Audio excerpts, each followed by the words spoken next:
సంక్రాంతి పండుగ తర్వాత జనం పట్నం బాట పట్టారు. దీంతో హైదరాబాద్ విజయవాడ రహదారిపై వాహనాల రద్దీ నెలకొంది.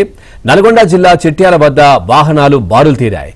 వాహనదారులకు ఎటువంటి ఇబ్బందులు లేకుండా ట్రాఫిక్ పోలీసులు చర్యలు తీసుకుంటున్నారు. డ్రోన్ కెమెరాలతో ఎప్పటికప్పుడు ట్రాఫిక్ ను అంచనా వేస్తున్నారు. ఇక సాయంత్రానికి రద్దీ మరింత పెరిగే అవకాశం ఉంది.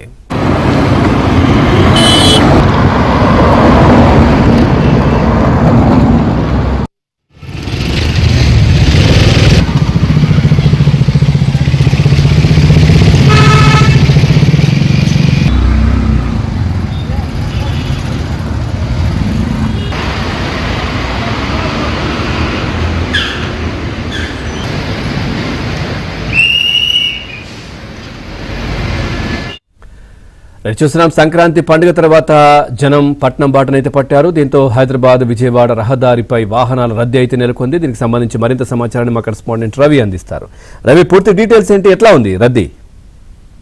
పవన్, సంక్రాంతి పండుగకు స్వగ్రామాలకు వెళ్లిన హైదరాబాద్ పట్టణ వాసులంతా తిరిగి హైదరాబాద్ కు ప్రయాణం కావడంతో 3 రోజులుగా హైదరాబాద్ విజయవాడ 65వ జాతీయ రహదారి అయితే వాహనాలతో సందడి మారింది. ఒకదాని వెనుక ఒకటి బారులు తీరిన విధంగా కార్లు అయితే మొత్తం హైదరాబాద్ వైపు అయితే బాట పట్టిన పరిస్థితి ఉంది. శనివారం నుంచి కూడా ఆదివారం ఉదయం సాయంత్రం అదేవిధంగా సోమవారం ఉదయం వరకు కూడా ఈ వాహనాల రద్దీ కొనసాగింది. మనకు అందినట్టు సమాచారం ప్రకారం ఇప్పటికే యాదాద్రి భువనగిరి జిల్లా పంతంగి టోల్ ప్లాజా వద్దతో పాటు ఇది నల్గొండ జిల్లా కొర్లపాటు టోల్ ప్లాజా వద్ద కూడా ఇప్పటికే దాదాపు 1,70,000 వాహనాలు అయితే హైదరాబాద్ వైపు అయితే ఏపీ నుంచి హైదరాబాద్ వైపు వెళ్ళి మనకు సమాచారం తెలుస్తోంది. ఇప్పటికే ఏదైతే బ్లాక్ స్పాట్ వద్ద నిర్మాణం జరుగుతున్నటువంటి అండర్ పాస్ వెహికల్ నిర్మాణం చిట్యాలు కావచ్చు, పెదకాపర్తి వద్ద వాహనాలు సర్వీస్ రోడ్ నుంచి వెళ్లే టైంలో ఎక్కువసేపు ఇబ్బంది ట్రాఫిక్ నిలిచిపోవడంతో వాహనాలు అయితే ఇబ్బంది పడుతున్నారు. ఈ నేపథ్యంలో నల్గొండ జిల్లా పోలీసులు రూట్ మ్యాప్ కూడా క్రియేట్ చేశారు. గుంటూరు నుంచి వచ్చే